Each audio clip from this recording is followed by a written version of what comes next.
Hey Campoholics, welcome to this episode of a brake install. This is a disc brake install here. I'm here with my buddy Brooke from Ramblin Man RV. Brooke and I have been buddies here for a couple years. He does a phenomenal work, exceptional work. He uses nothing but the best quality products. But today Brooke's going to install a disc brake application to this Grand Design Momentum. We actually worked on this rig last year when Brooke installed a Lippert center point air ride system.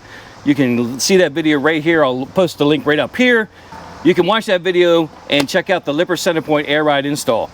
So today we are doing a D-Max disc brake install, right? Yes, sir. Okay. Well, first of all, tell us about Ramblin Man and what Ramblin Man's all about in the RV world. So Ramblin Man, we've been in business for a little over 2.5 years now, and we've been focusing on disc brake upgrades, suspension upgrades, basically anything under the frame. We're here to help you out. However, we are certified techs. We fix anything top to bottom on your rig so that you know that you're getting quality work and quality components. That's what we're all about. What we love to do is provide a little bit of education. So thank you, Mike, for having us on again. So we can provide some education on why we want to look at increasing our braking power, what's the pros and cons. Yep. And to kind of walk everybody through how we're going to do this. All right. So they can see if it's good for them or not. So let's since we brought that up, let's cover why are disc brakes important for an RVer. Yeah. So disc brakes, a couple of the things that you're going to get is you're going to stop in about half the distance. So when you have disc brakes and you apply those brakes in an emergency braking situation, your RV and your truck are going to stop in half the distance as you would with drum brakes. So this is one of the best safety upgrades you can do for your RV, bar none. It's a little costly, but when it comes down to inches saving you from an accident, there's nothing better. Yep, a couple years ago, it's been 4 years ago, I put disc brakes on my unit, primarily because we were going to head out west. And when you're 10,000 feet in the air on a 10% grade with no guardrail, those mountains are no joke. there's a pucker factor. So I went ahead and did the disc brake install, took off the drum brakes, and I will tell you, when I had drum brakes, one time when I inspected them, just to do an inspection, I took the drum, what do we call the thing? The cover, yeah, the hub drum. The hub drum off, and the components fell on the ground. So I said, all right, something's got to change. There are more working components in a disc or in a drum brake, right? Correct. Than there are in a disc brake. There's a lot more moving parts. It's a very mechanical system in the drum brakes. And if any one of those parts fails, you can have that whole drum just be out of commission. Yep. With the disc brakes, you know, it's all hydraulic line just like we have in our trucks these days. And there's a reason why trucks don't have drum brakes on them anymore. These are going to perform better. They're going to cool better in those high braking situations, like when you're coming down the mountains. And there's a lot fewer moving parts. We've taken it even a step further to say any of the parts that are on there, we're going to go ahead and up that to the highest level we can possibly give our customers. So there are many options as far as brake line goes. You can get standard steel tubing, you can get copper nickel tubing, you can get flexible brake line, or what I like is the stainless steel braided and epoxy coated brake line. Wow. Some of the reasons I like this is any of your steel or copper nickel tubing, especially if you're up north and you hit those salty roads, you know there's going to be a time where this can degrade. And over years of using our RVs, we don't want our brakes to go away. Right. So with stainless steel line, it's not going to rust on you. It's not going to wear out. But the stainless steel braiding in here also reinforces the brake line, so you're not getting that swell you would get on flex lines. This we run from the brake pump all the way back to every caliper, so you're getting quality brake components at every step of the way. But this also provides you that extra level of protection that you know your brakes are going to be working years down the road. A couple of the other things we do, we like Dexter components. Dexter's been in the game for a long time and they are just fantastic. So we're using Dexter bearings, Dexter seals. One of the things we changed was instead of having a plastic dust cap that goes on ours, we're using the Velcro aluminum. It's an oil cap, but it acts as a dust cap as well. Okay. These guys can break on you, they can break down, they can crack on the side of the road. This guy's never going to break on you. I see it says something magnetic. So So this is a magnetic end that can pop out of here. Okay. If you had to fill it with oil or drain it from oil, but we don't really use this. Okay, all right. This would be the same thing as the plastic here if you need to use your emergency grease zerk on the end of your axle. Okay, all right. All right, what are the other components of this makeup here? Well, we have our G1600 XL pump. So for a triple axle application like we have here on this Momentum, we have an extra large capacity pump because we're using a whole lot more brake fluid. So we want to have the power, the pressure, and the capacity to actually push that brake fluid all the way back to all the calipers and make sure we're getting quality braking at each wheel. The rotors, these things are fantastic. Not only are they beefier, they're heavy. you can see most all disc brake rotors are vented. These have additional vents so that these cool so much faster when you're going into heavy braking applications. If you're in stop and go traffic, if you're coming down a mountain, these are going to cool a whole lot faster than other disc brakes, but they're also going to cool much faster than drum brakes. So you don't have to worry about that. Our mounting bracket, these things are hefty. This is what mounts your caliper to your brake plate on the axle. And then our calipers, these guys are fantastic because D-Max put a lot of thought into this. They looked at all the failure points. D-Max has been doing military applications for years. And so they took all the failure points that they've seen in their military applications and applied that to their RV products. They've not only made the caliper more robust, but they've taken our bleeder ports and instead of pointing them straight up and straight down, they angled them to 120 degrees to make it easier for folks like me to bleed your brakes. Or if you want to do it yourself, it's a nice, easy DIY job. Right. And D-Max, I can't say enough about them. One, they're great to work with, but they have an industry-leading 7-year warranty. So if you have any problems with your brakes or the workmanship or the material, they are super responsive as far as getting it fixed. All right, what about your bearing? So the bearings, we're using the Dexter bearings. Okay. And every install that you're getting, you should be getting new bearings with these. Don't reuse your old bearings. So I always put Dexter bearings in my builds. These guys are some of the best you're gonna get. These will last you for a long time, and you should be getting your bearings redone every 12 to 15,000 miles or every year. And I know we did a video on bearing repacking a while back as well. So the bearings, that's what everything rides on. Putting quality parts in there is, to me, more important than anything else. So we want to make sure that you're riding safe down the road. So let's get to the point. What separates Ramblin Man from the other competitors? So Ramblin Man, we've got 4 techs on the road right now. The thing that separates us is we are all certified techs. We're all RVers. We know and we live this same life that everybody else lives out here on the road. So we understand the troubles that you're going to run into. Yep. So I think there's a level of compassion that comes with that, is we're willing to go out of our way to make sure that you're safe going down the road.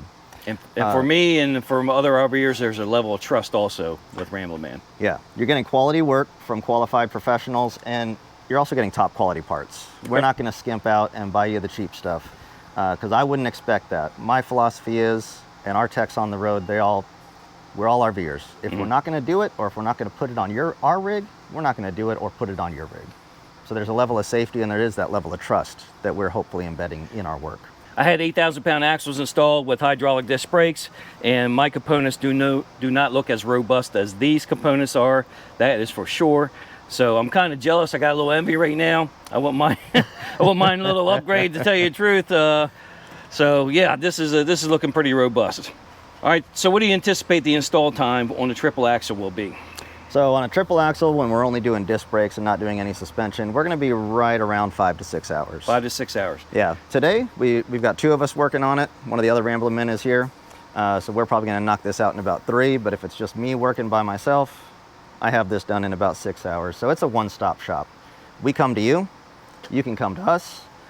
We meet you at your storage unit, your house, your RV, on the side of the road if you broke down. We'll come out, we'll get you taken care of. Or we have some folks around the country who you can bring it to them and get this done. But it's you're in and out in one day. Okay. How about the shade tree mechanic? Can somebody pull this off themselves? This is absolutely a DIY job. There are a few things to be careful on when you're doing this yourself. Wiring up the pump, that can be possibly the most confusing part. but we're always available. You can call us and we'll walk you through it if you want to do this DIY. The one thing I will say is for this brake line, you have to be very gentle on screwing these into the T's. Okay. If you strip this out, you just lost this entire brake line. Wow. So you've got to be gentle, and it takes a light touch, but this is something any DIYer can do. I've had a few of my customers do one rig themselves, and it took them a couple days. And they said, hey, the next rig I buy, we're calling you because we see your work and you can knock it out in one day here at a rally or at your house. Sweet. So somebody can actually order these components from D-Max, or can you get them on Amazon? You know, I'm pretty sure you can get these on Amazon. I haven't checked myself. Yeah. You can order them through D-Max. You can order them through Ramblin Man. Okay. Or if you want to order them yourself and you just need to know what components you want to get, you can always give us a call. We'll give you a consult too. All right. All right. So Brooke, we're getting ready to get started on this. I'm going to film some of the install as he makes progress through the day here, and let's get it on. Yep. We're ready to tear this thing apart. Cool.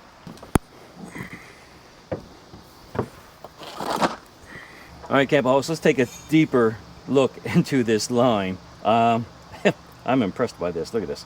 Explain this more in detail now. So with D-Max, they offer two different types of flexible lines. We have just the regular flex line, and then we have the braided stainless steel line.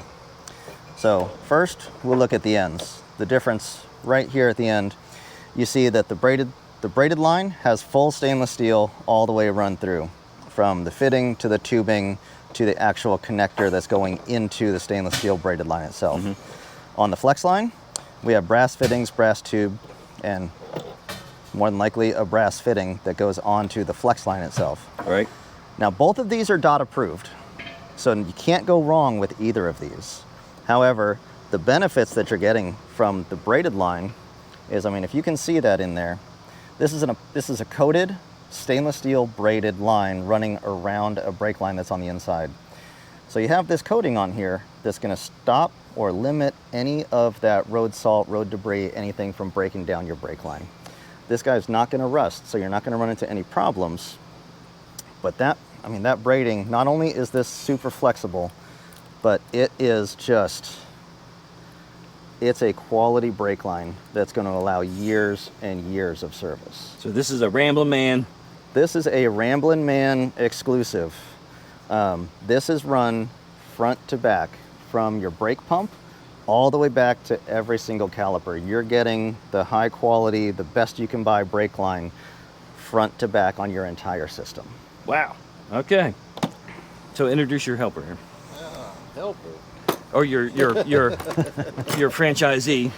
So guys, we'd like to introduce Adam as well. He's a Ramblin Man. He's out of Southern Illinois in the summer and out of Tucson, Arizona in the winter. So if you're in either of those places during those seasons and you need some help, you can always reach out to Adam and he will take care of you. Again, certified technician, excellent at what he does. He's been in business for years, and now he is a Ramblin Man. So if you need suspension or brakes, or you need any help on your RV, he's the guy to talk to in Southern Illinois and in Tucson. So now we're going to talk about grease. I like Lucas Red and Tacky. This stuff is fantastic. It's the only thing that I use. There's a new variant out. So this one right here is the standard one that everybody's seen. This is their lithium-based grease. It's been around forever, but with electric cars, more batteries, everything, lithium is getting a little bit harder to obtain. So they changed their formulation slightly, and this is a calcium-based grease. Still fantastic, still does everything that the lithium-based grease does. But if you have one of each of these tubes, you don't want to mix the two. So if you're using lithium-based grease, stick with that. If you're using the calcium-based grease, stick with that. All right, what are we doing here, Brooke? We are pre-greasing the races. So before you put a bearing into a race, you always want to have some grease in there, whether you do it with a grease gun or whether you do it with a glob and a finger. You never want to put a bearing onto a dry race. So you want to make sure there's plenty of grease on the race, and then we're going to grease the bearings next. So I always set it up to where I'm pre-greasing my races, then I move over with my bearing tool and we grease the bearings, drop those in and put the seals in.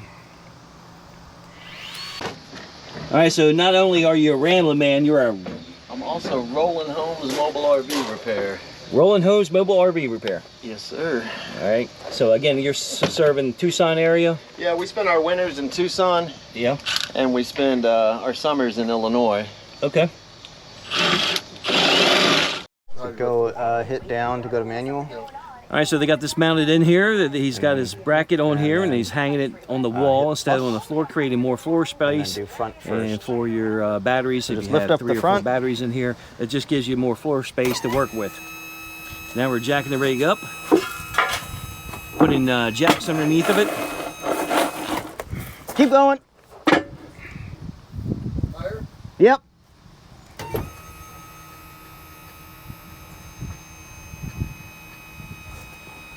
Okay. Because anytime you lift your rig, you want to have jack stands under there just in case the hydraulics fail or something happens. You need to be safe, and my wife kind of wants me to come home alive. She likes me just a little bit. Well, you better up that insurance then. While we're sitting here setting up the safety part of the show, I want to point out that Brooke is also a veteran-owned business, right? Dual veteran owned. Dual veteran owned. Yes, Emma. Emma is a veteran as well. Yep, his wife, his spouse, the lady that runs the books. Oh, she runs the whole business. The appointments, the books, runs it all. She's the behind the scenes, better looking half of the operation. That's just rude. I look pretty good. There's Tom Spiller, my buddy Tom Spiller. This is his rig. Last year we did the center point on his system. Brooke installed the center point, not we. Brooke installed the center point. Tom, what do you think of the center point system? He's still videoing. The center point air ride system, old tractor trailer technology. Your springs ride on airbags. All right. And I tell people the best way I describe it is the rig looks like it's floating down the highway. Less impact. You can watch that video. I'll post the link right here. Did you install this door?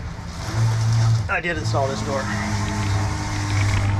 So Tom was having water seep in through his door, and the entire wood on the inside was just flooded with water, and it was getting real spongy. Yep. So we ordered him a brand new door, got that put on there up in Elkhart. Took us about 6 hours to get the old one off, get the new one put on. We are ordering him some new hardware, so this will look nice and shiny as well. Okay. And I think Tom said he's going to get some vinyl put on there instead of going to paint match. Okay. So we'll see how it comes out once he gets that done. Just another service Ramblin Man provides, right? Absolutely.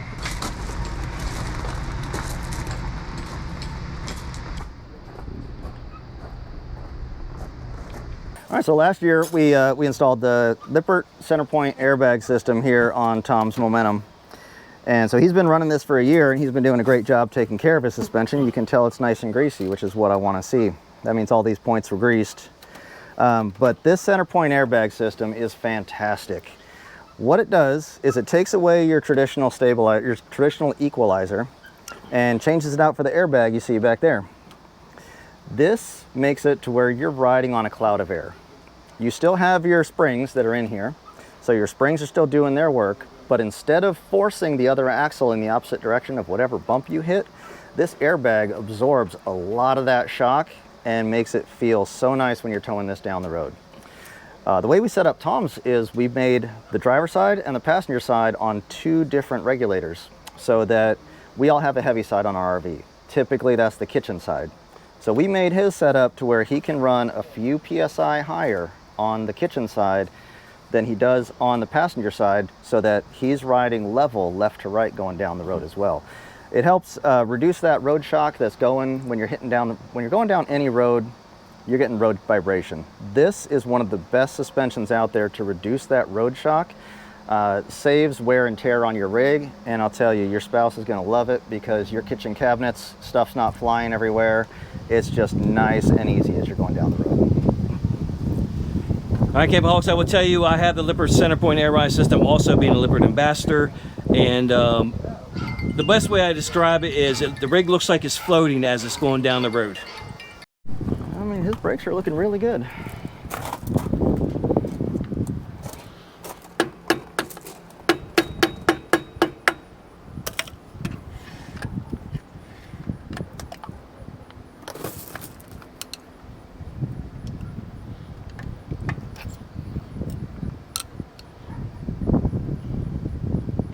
My son come over and do this for me. We pull that drum off and parts just fell on the ground Oh, yeah.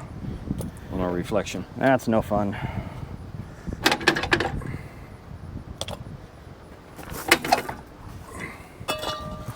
Damn. One more left. All right, what are we doing now? Now we're taking off the backing plates so we can prep the axle and get it ready to put on the caliper mounting plate and then the rotors and calipers. So these guys, they just pop right off. You can cut these wires and leave them hanging in the axle. I like it a nice clean install, so I pull these out. And if you want to keep water intrusion out, we can add some silicone up to where the wire holes go. But these pop off fairly easily. If they don't pop off easy, just grab a hammer, give it a tap, and it'll come off. All right. When you're adding on the disc brakes, you want to take out your brake studs, and we're going to change them out with grade 8 bolts. So all of this stuff is just going to the scrap metal. Oh, so you pop them out. Yep. So then we're left with a bare brake flange. We're going to put some grade 8 bolts in here to hold the caliper mounting bracket and then put it back together. And we just get to do this 5 more times. So no change in the spindle, nothing to do with the spindle or nothing? No change with the spindle, no change with anything else. And as long as we do a full suspension inspection, re-grease when we're down here because we're right here in it anyway. But as long as there's no problems, we don't have to change anything else. All right.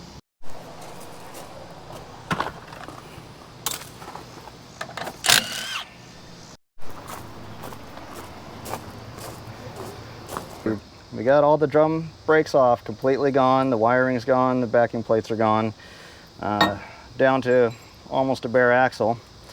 So we're going to take our caliper mounting bracket and get this guy back on here. Now, you can mount this either forward or backward. It kind of depends on the application. Right now, we're going to mount these all forward because we have the center point on here and how we have to run the brake lines coming down to the caliper. You want to have the least amount of interference with your brake lines as you possibly can. So having our caliper up in front, we have a nice spot to run all of our lines on all 3 axles. No clearance issues, no obstruction issues, and that means that there's going to be no rubbing or chafing on the brake line itself. So we're always looking for a nice, safe installation. Can't imagine 3 axles doing that. So it's not just because all of my tools are red that I'm using red Loctite here.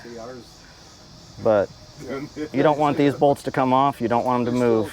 Again, big safety issue. So we're putting some Loctite on each of these. We're going to tighten them down. And then we put a paint pen mark.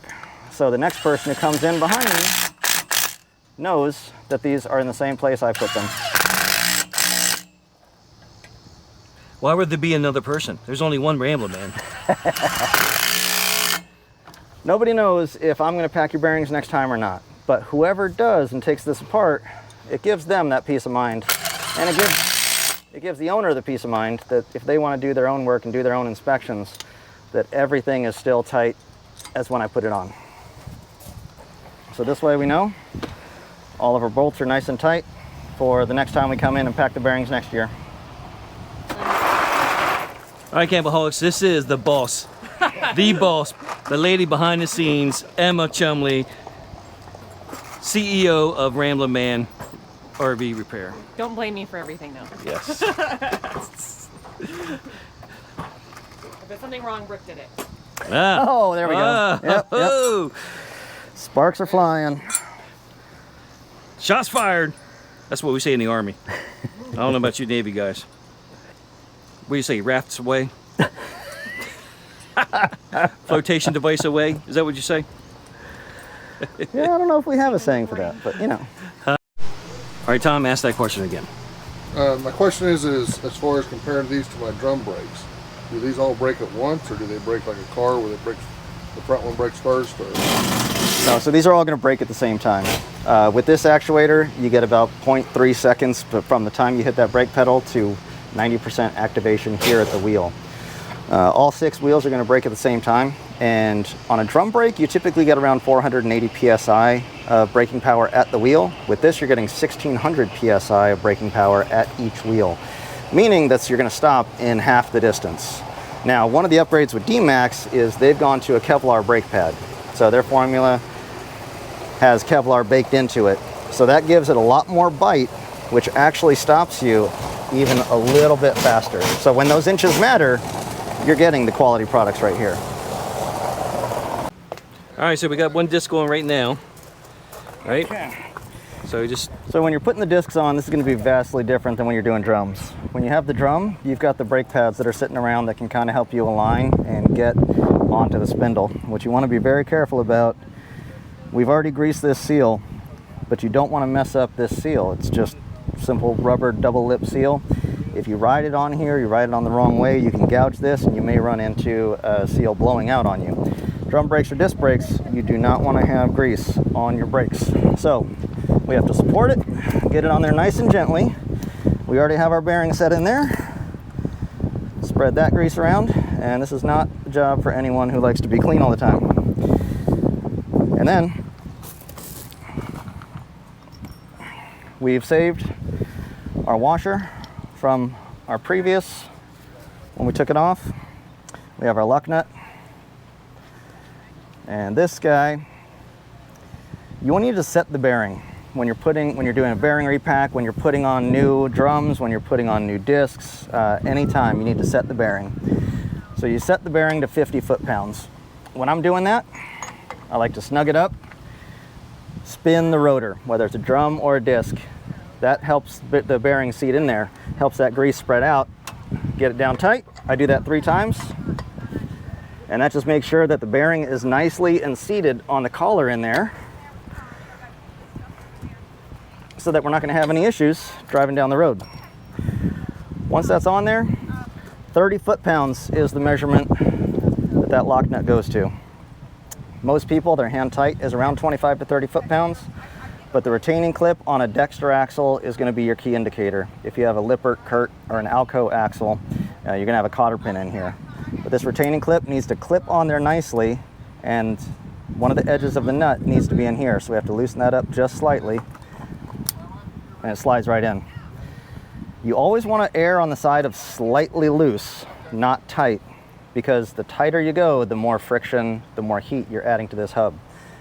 Check to make sure that you have no play, and if you don't feel any play here, we're good. Once you put the wheel back on, you can check for play again, and you can have up to 1/8 of an inch of play, and that is still perfectly fine. Anything more than that, and you have to come back and address what you've done here so that we're not running into problems going down the road.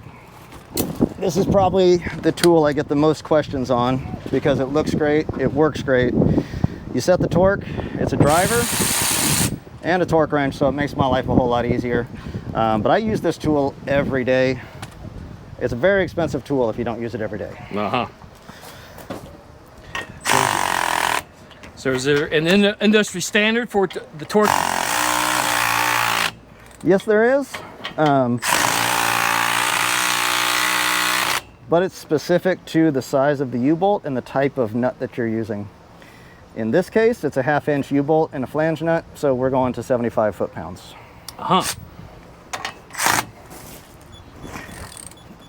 And anytime you're tightening a U-bolt, you want to sequentially tighten it. So don't just go sequentially tighten it in an X pattern.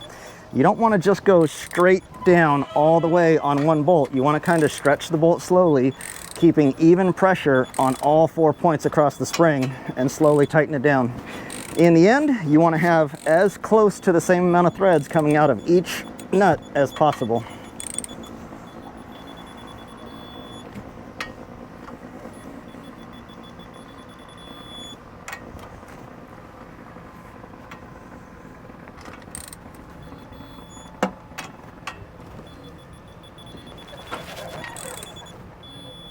And then, as with every other nut that I've tightened, since I've touched this, I'm going to mark it.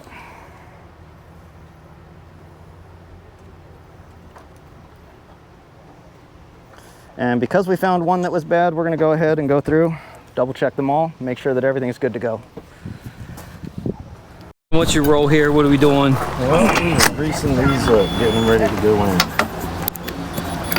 Pull both of these out.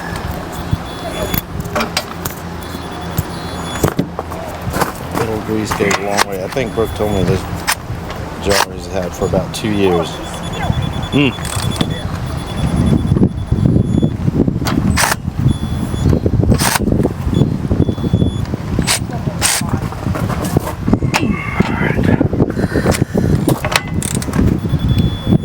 That was the last one, so these are all set up. All right. Yeah. All right, so we've already pre-lubed our glide bolts, and these come from the factory with blue Loctite on there. If you ever have to remove your caliper when you're doing your bearings or any kind of maintenance, you need to make sure you put blue Loctite back on, and it's also a good time to add some brake parts lube back onto here, because you want to keep these bolts moving fluid. You don't want them to get stuck in there, and then your floating caliper turns into a non-floating caliper, and we start to run into brake issues. But this guy just slides in nice and easy. And these you have to be a little gentle on. They thread in just fine, but they only go to 40 foot-pounds. So you don't need to crank these until you can't turn them anymore. If you do that, you do run the risk of breaking your caliper mounting bracket.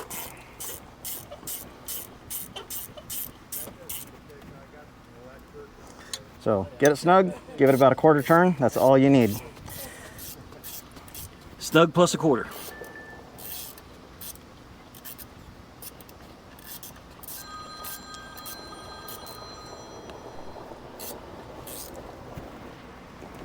All right, what are we doing? All right, so we're setting up all of our flex line to make sure that we can get the run going back from the pump to the calipers.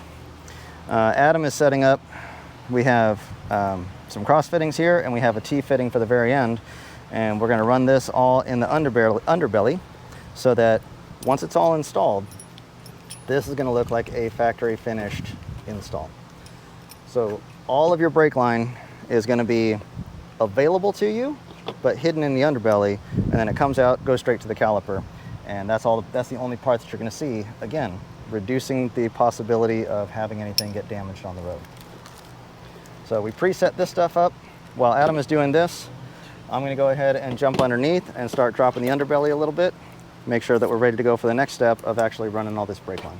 So anytime we come across any potential hazard when we're running the brake line, I always throw some split wire loom around it just in case. So at this point where we're going to wrap around the drop frame and start to head our way into the underbelly, just in case that rubs on anything, one extra layer of protection. This brake line is already very, very well reinforced and protected, but just in case, I go ahead and throw some extra on there. Now we have our brake line kind of pre-staged and ready to go, set up for each caliper. We are fishing it through the underbelly to get it run to each of the calipers. I do this to keep it protected. Again, if you're going to hit anything, any road debris, anything like that, we want to keep this brake line as protected as possible. So we have it entering into the underbelly just past the drop frame. We're going to add some silicone on all of our entry and exit points to make sure that that is secure and not moving around. And then we come through the underbelly to each of those calipers back there, and we just get our brake line all connected. All right, so we have our brake lines run to all the calipers. You can see they're coming out from the underbelly. Siliconed in there to make sure, one, no intrusion for pests, but also to keep that line right where it is. Comes right down to each caliper, and you can see it on each wheel up here. So now that we have our brake lines run and there's no obstructions, there's nothing that's really going to get in the way of any of these, now it's time to go bleed the brakes, get all the air out of the system, and then we'll do a function check and we'll plug it into the truck as a last. The last thing we do is plug it in the truck to make sure the customer's truck is actually communicating with the pump correctly. So D-Max does come with the bleeder valve caps as well to keep anything out of there, which is really nice. So we go through and bleed this twice. One time through, gets all the fluid to the calipers. Second time through, we're going to get all of the air out of the system. Good. Okay, so we're using our Tominator to activate the brakes. And we turn this on, it activates our brake pump right through our 7-way cable. But we bled the lines twice. The first time was getting the fluid out to the calipers. The second line, we were shooting for getting all the air out.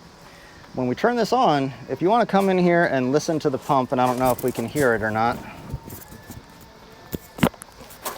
you want to hear the pump deadhead immediately. In this case, you're going to hear a little bit of a wind up and then kind of a gurgle.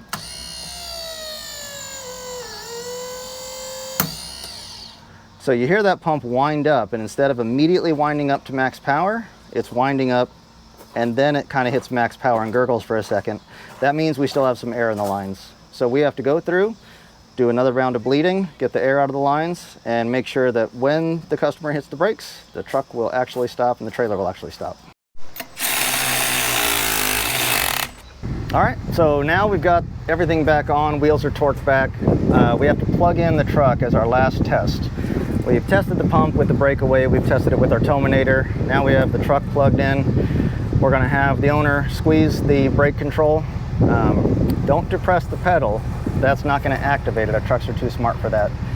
The integrated braking in most of our trucks is what's called proportional braking. So if you press the brake pedal, the more and more you press, the more and more electricity you're sending back to your brake pump. So if you're sitting here at a standstill and you've just got your foot on the pedal, nothing's gonna activate. But if you slam that brake down, it's gonna activate even at a standstill. However, in the testing phase, I just say squeeze the trailer brake controller. We're gonna test to see that the truck is actually communicating. But before we do that, we have to go inside the truck and change a couple settings. So Ford and Ram, we have to go in and change to electric over hydraulic braking. And then that's on the brake type. You go into the brake effort and turn that to high. This Momentum is a triple axle, it's a heavy rig. So we wanna make sure we're putting as much brake force to the rear wheels as we can. All right, so this is a 2020 F350. So on the Ford, you're gonna have two options. On the 2020, we have to go through the screen right up here on the heads up. On the newer trucks, you're gonna be on the screen over here, go into the settings and then go into your tow settings and then trailer settings. Default is gonna be your electric brakes. We need to change that to electric over hydraulic. And when you go to the brake effort, we're going to high because again, this thing weighs a lot, so we wanna make sure we're sending a lot of effort back there when we're pushing the brake. Set it up as a fifth wheel, and we don't have any blind spots, so we're good to go on that. Keep our Pro trailer back up, and now everything is good to go.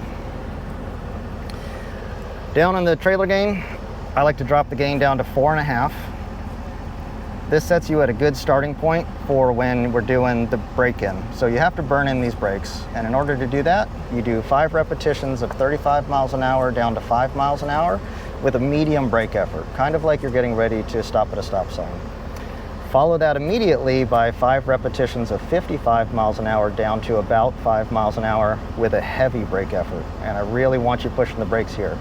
You need to make sure that you're getting really hot on your rotors back there, so push on those brakes. Don't activate the ABS in the truck, but you have to give it a firm push.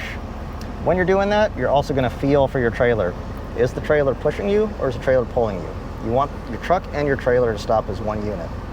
So when you're doing those heavy brake efforts, that's when we're going to adjust your gain. If you feel the trailer's pushing you, think about doing a push-up. You're going to up your gain by 1/2.